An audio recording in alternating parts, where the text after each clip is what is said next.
अस्सलाम वालेकुम, this is Amar academy from online Quran and biology learning.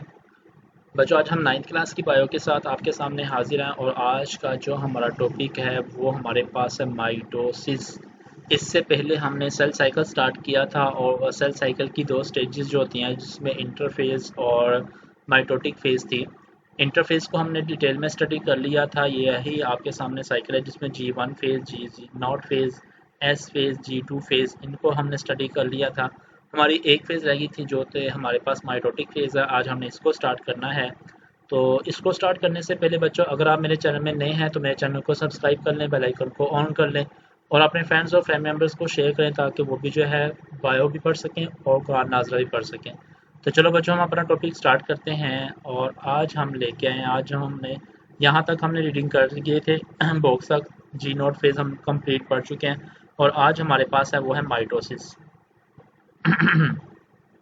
आज हमने माइटोसिस पढ़ना है, तो माइटोसिस को स्टार्ट करते हैं। सबसे पहले इसका थोड़ा सा इंट्रोडक्शन दिया गया है और वो इंट्रोडक्शन पढ़ते हैं, उसके बाद फिर हम इसकी फेजेस को स्टार्ट करेंगे। तो माइटोसिस में सबसे पहले हमारे पास ये इंट्रोडक्शन में ये कहा गया, इन 1880 यानी कि 1880 में जर्मन बायोलॉजिस्ट है जिसका नाम है वाल्थर फ्लेमिंग।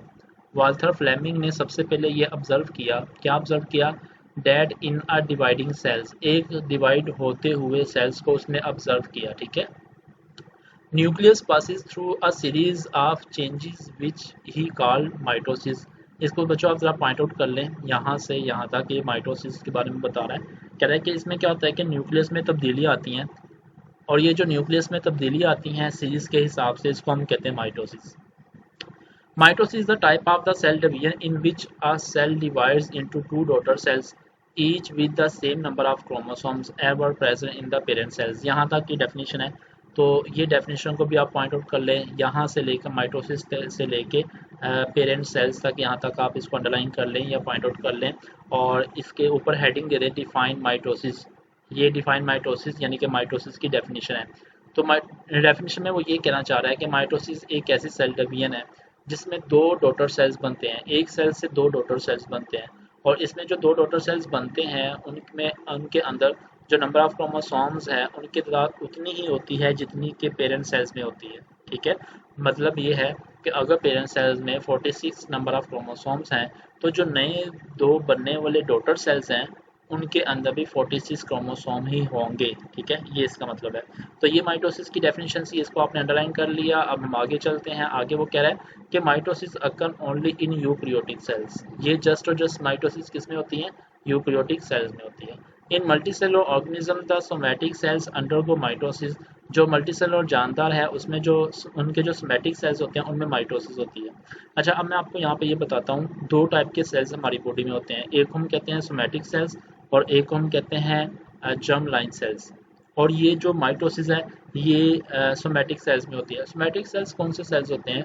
सोमैटिक सेल्स ऐसे सेल्स होते हैं जो हमारी बॉडी को बनाते हैं, जैसे स्किन सेल्स, बोन सेल्स या दूसरे जो सेल्स होते हैं उनको हम कहते हैं सोमैटिक सेल्स, जो हमारी बॉडी को बनाते हैं। और जो जर्म लाइन सेल्स होते हैं उनके अंदर माइटोसिस नहीं होती बल्कि उनके अंदर मियोसिस होती है।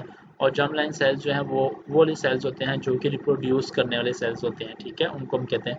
जैसे अगर मेल में बात की जाए तो मेल में यही सेल्स जो हैं वो स्पर्म की फॉर्म में है और फीमेल की बात की जाए तो फीमेल में वही जर्म लाइन सेल्स एग की फॉर्म में है जो कि मियोसिस के थ्रू प्रोड्यूस होते हैं। तो ये आपने बात याद रखनी है कि पहली बात तो ये है कि माइटोसिस यूकैरियोटिक सेल्स में होती है और दूसरी बात ये है कि सोमैटिक सेल्स में होती है।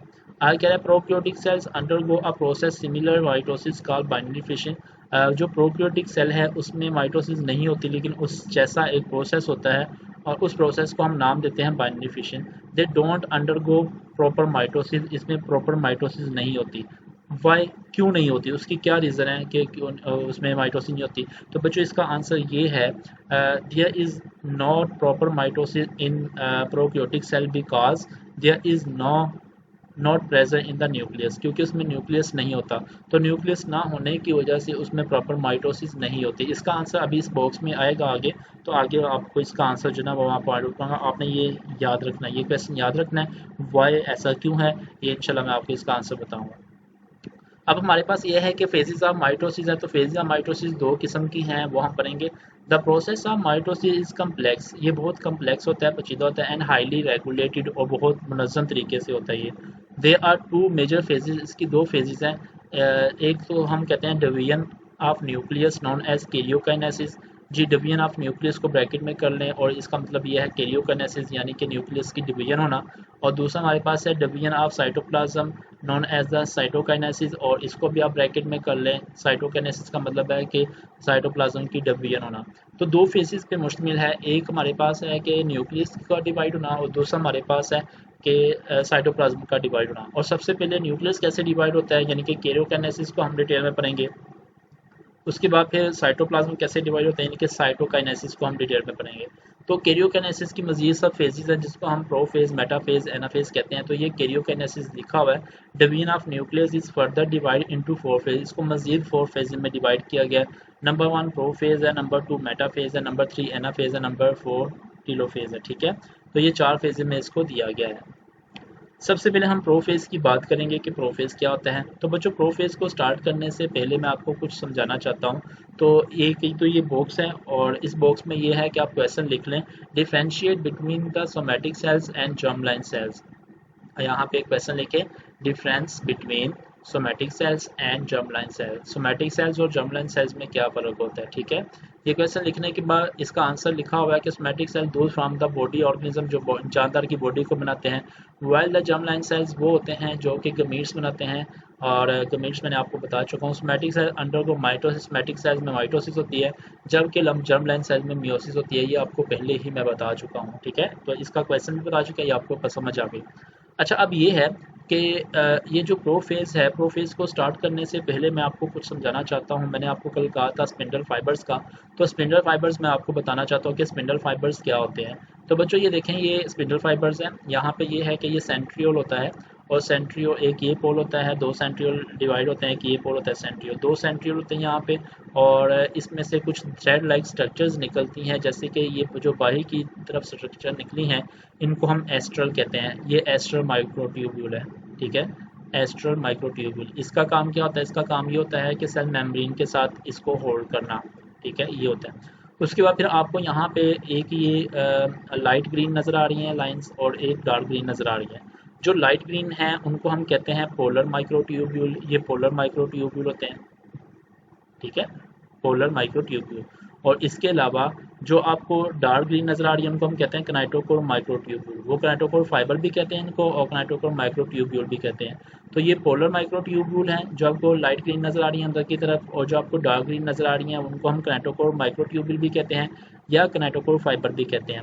अब इसको कनाइटोकोर फाइबर क्यों कहा जाता है, इसलिए कहा जाता है कि जो क्रोमोसोम्स होता है, क्रोमोसोम का जो सेंट्रोमियर होता है, इस सेंट्रोमियर में एक प्रोटीन होती है जिसको हम कनाइटोकोर कहते हैं, और ये कनाइटोकोर फाइबर इस कनाइटोकोर के साथ ही अटैच होते हैं, इसलिए इसको हम कनाइटोकोर प्रोटीन या कनाइटोकोर फाइबर के नाम से जानते हैं। तो ये तीन थ्रेड लाइक स्ट्रक्चर आपने याद रखनी है। ये देखें किस तरह इन्होंने सिस्टर क्रोमोसोम्स या क्रोमेटिड्स को इन्होंने होल्ड करके रखा हुआ है, पकड़ के रखा हुआ है अपने अपने पोल की तरफ, और एक लाइन में आए हुए हैं।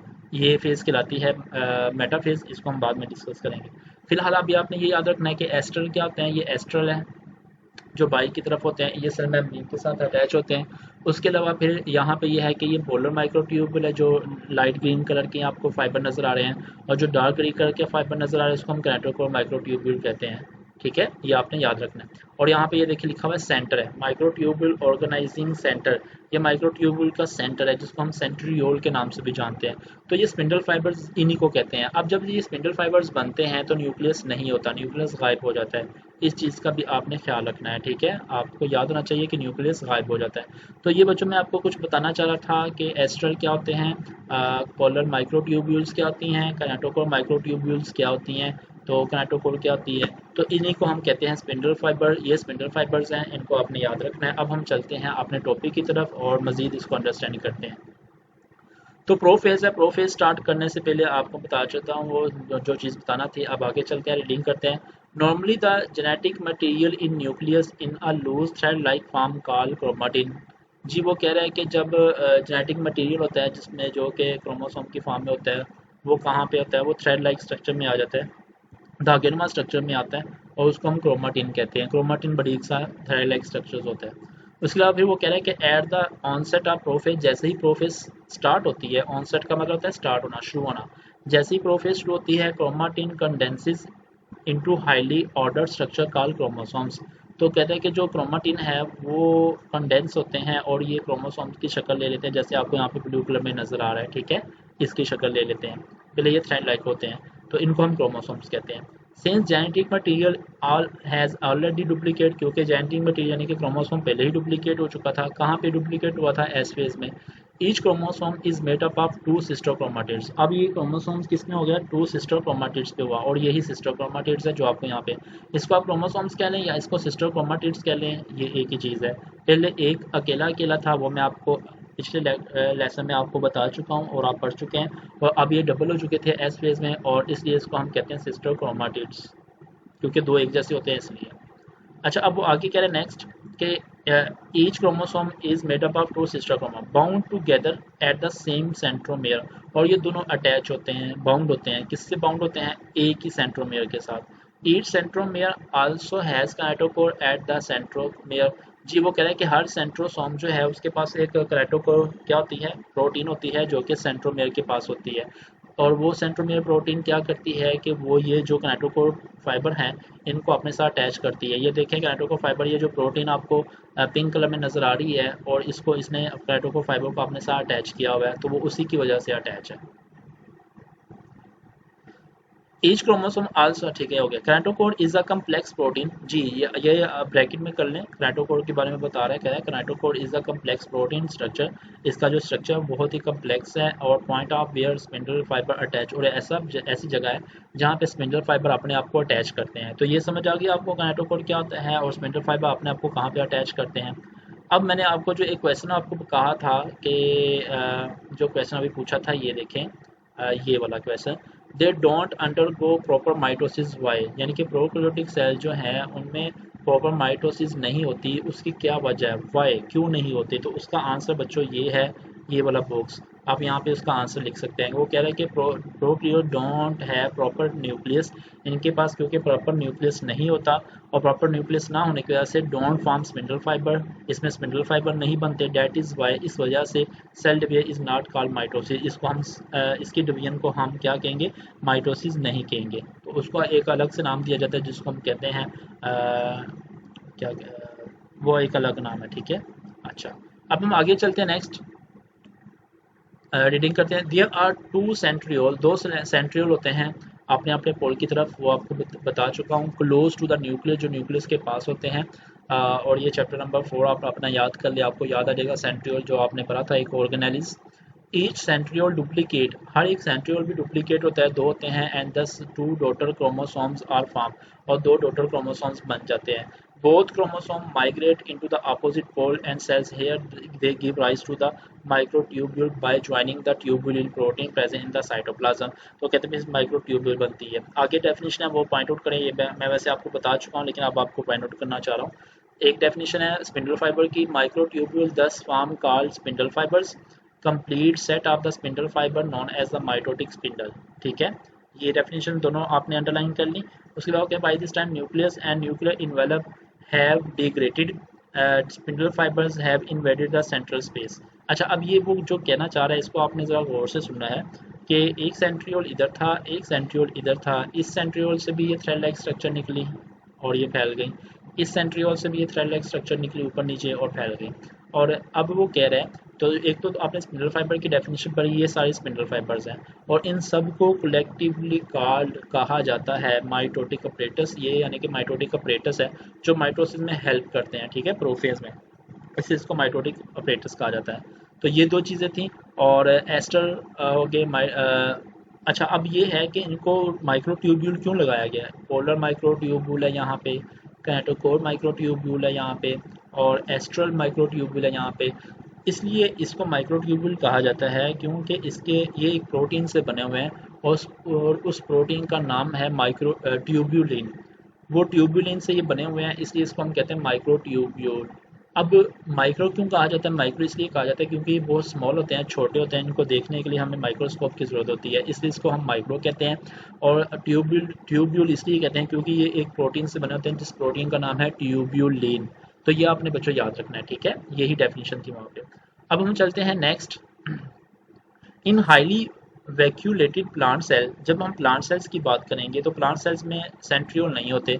तो कहते हैं nucleus has migrate to centre before the prophase. तो उसमें क्या होता है, जो न्यूक्लियस है वो अपने दो में डिवाइड होने के तो अपने अपने सेंटर की तरफ चला जाता है। The cell of the plant lack centriole, plant के सेल में सेंट्रियोल नहीं होते, सो इसलिए spindle fibre are form by the aggregation of tubulin protein. इसमें जो स्पिंडल फाइबर्स बनते हैं वो कैसे बनते हैं, वो ट्यूबुलिन प्रोटीन जो इकट्ठी होती है, इकट्ठी होने के बाद फिर वही एस्ट्रल माइक्रोट्यूब्यूल कनेक्टिकल फाइबर जो ना वो बना देती है, ठीक है।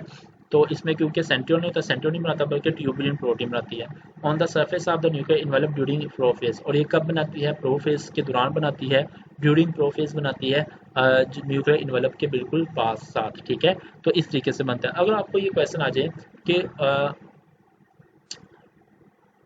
प्लांट के पास सेंट्रियोल नहीं होता लेकिन फिर भी वो ये ट्यूबुलिन माइक्रो ट्यूबुल बना रहे होते हैं, उसकी क्या रीज़न है। तो उसकी रीज़न यही आपने बतानी है कि जो ट्यूबुलिन है उसके पास जो ट्यूबुलिन प्रोटीन है वो ट्यूबुलिन प्रोटीन इकट्ठी होती है और इकट्ठी होने के बाद फिर क्या करती है, अब वो स्पिंडल फाइबर जो है वो बना देती है, ठीक है। तो ये आपने याद रखना है। तो बच्चों ये आज का हमारा टॉपिक था प्रोफेज का, कि आज हम कल चलते हैं और प्रोफेज में जो डेफिनेशन थी वो मैंने आपको बता दी, बॉक्स भी बता दिए, क्वेश्चन आंसर भी बता दिए और इनको आपने याद रखना है। और इसके अलावा फिर ये है कि अभी हम इसकी 3 फेजेस और रहती हैं जिसमें मेटाफेज है, एनाफेज है, टीलोफेज है। अभी ये टॉपिक कंप्लीट नहीं हुआ, अभी हमने बस प्रोफेज पढ़ी है। प्रोफेज में न्यूक्लियस गायब हो जाता है और स्पिंडल फाइबर्स बनते हैं। स्पिंडल फाइबर्स की बताना था आपको कि वो क्या होते हैं, वो मैंने आपको बता दिया। इंशाल्लाह इसका जो अगला लेसन है और अगले लेसन में हम इसी टॉपिक को कंप्लीट करेंगे और ये टॉपिक हमारा नेक्स्ट लेसन में कंप्लीट हो जाएगा। तो आज के लिए हमारा टॉपिक इतना ही काफ़ी है। अगर आप इसको समझ ना आए, आप इसको लेसन को पूरा सुने, कहीं समझ ना आए तो कमेंट सेक्शन में जाके कमेंट्स में पूछ सकते हैं। और कल हम इंशाल्लाह नए लेसन के साथ आपके सामने हाजिर होंगे। तब तक के लिए इजाज़त दीजिए। अल्लाह हाफिज़।